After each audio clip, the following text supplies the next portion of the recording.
আখেরি মোনাজাতে আজ শেষ হচ্ছে সাতপন্থীদের বিশ্ব ইজতেমা।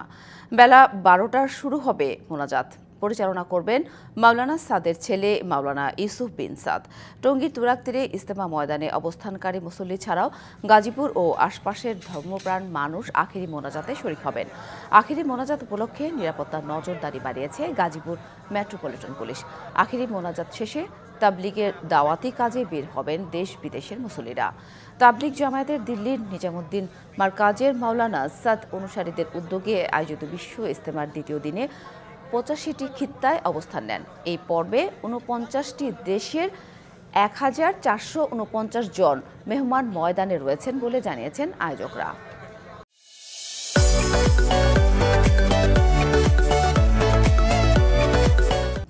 ইজতেমার আরও খবর জানাতে ইজতেমা ময়দান থেকে সরাসরি যুক্ত হয়েছেন সহকর্মী আরিফুল ইসলাম।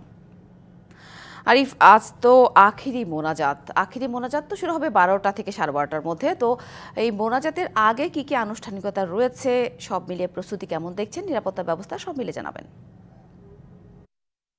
সাথী, আখেরি মোনাজাতের আগে যে বিষয়টা শুরু হয় সেটা হচ্ছে যে বাদ ফজর আহ্বানের মধ্য দিয়ে এই যে আজকে শেষ যে দিনটি সেটা পরিচালনা করা হয়। তার মধ্যে আজকে ইতিমধ্যেই বাদ ফজর আহ্বান কিন্তু শুরু হয়েছে। যেটা করছেন তিনি হচ্ছেন মাওলানা ইউসুফ বিন সাদ। এর পরবর্তীতে যেটা হবে সেটা হচ্ছে যে সকাল 9:30 মানে আর 1.5 ঘন্টা পরে যেটা আমরা জানতে পেরেছি যে এখানে হেদায়েতি বয়ান চলবে এবং কি নসিহতের বয়ান। তার পরবর্তীতে হেদায়েতি বয়ান মূলত এখানে যারা এসেছেন, যারা মেহমান হিসেবে এসেছেন, এই 3 দিনের এই টানা 3 দিনের মেহনত যারা করেছেন তাদের যে হেদায়েতি বয়ান, হেদায়েতি যে বিষয়গুলো এখান থেকেই আল্লাহকে রাজি খুশি করার জন্য যে এই যে মেহনত করেছেন তারা, সেই ইসলামের যে শিক্ষা অর্জন করেছেন বিগত 3 দিনের, সেই হেদায়েতের মাধ্যমেই তারা এখান থেকে আবার নতুন করে সফর শুরু করবেন। যে ধরনের কার্যক্রম হয়ে থাকে সেগুলো নিয়েই কিন্তু আসলে আলোচনা হচ্ছে এখন, বা হবে কিছুক্ষণ পরেই হবে। আর এখান থেকে অনেকেই বিদেশ সফর করবেন, অনেকে চিল্লায় বের হবেন, অনেকে 3 দিনের সফর করবেন। এইভাবেই কিন্তু তারা অনেকেই ইসলামের দাওয়াত সর্বত্র পৌঁছে দেওয়ার কাজ করবেন। এর পাশাপাশি অনেকেই নিজ বাড়িতে যাবেন, তার পরিবারের স্বজনদের সাথে ইসলামের পথে বা দিনের পথে কিভাবে চলতে হয়, আমল করতে হয় কিভাবে, সেই বিষয়গুলো তারা আলোচনা করবেন পরিবারের সাথে। পাশাপাশি যে আত্মীয় স্বজন রয়েছে, এরপর এলাকাবাসী রয়েছে, প্রত্যেকটা মহল্লায় তারা এই যে ইসলামের দাওয়াত কিভাবে পৌঁছে দিতে হয় সেই বিষয়গুলো নিয়ে কাজ করবেন তারা। এর মধ্যে আরেকটি বিষয় জানিয়ে রাখি যে আপনি জানেন আখেরি মোনাজাত শুরু হওয়ার কথা, আনুমানিক আয়োজকরা বলছেন যে 12টার দিকে শুরু হওয়ার কথা। পরবর্তীতে হয়তো বা সেটা আধা ঘন্টা স্থায়ীকাল থাকতে পারে সেই মোনাজাতের, এবং কি সেই মোনাজাতটি করবেন মাওলানা ইউসুফ বিন সাদ। আর এক্ষেত্রে আরেকটি বিষয় জানিয়ে রাখি যে এবারে ইজতেমায় কিন্তু সবশেষ যে তথ্য আমাদের কাছে আছে সেটা হচ্ছে 3 জন মুরব্বী মারা গিয়েছেন।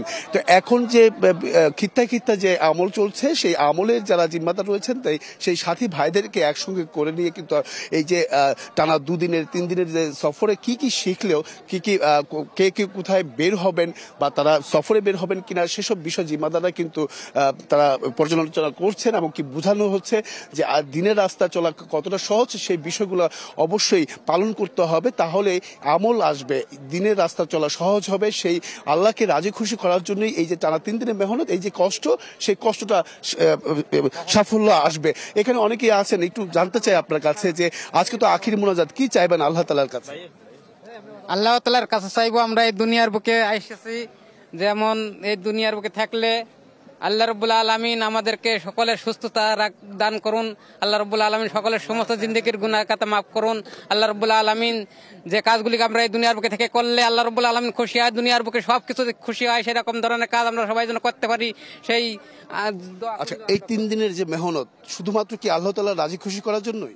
জি, আল্লাহ তাআলা রাজি, এবং আমরা সবাই যা কিছু জানার দরকার বা বুঝার দরকার আল্লাহ তাআলার মাওলানা আছেন, তারা আমাদের বুঝাইছেন, আমরা বুঝছি, এবং সূরা কারাতগুলো আমাদের সুন্দর স্পষ্টভাবে তারা তালিম দিয়েছে, আমরা শিখছি। অসংখ্য ধন্যবাদ।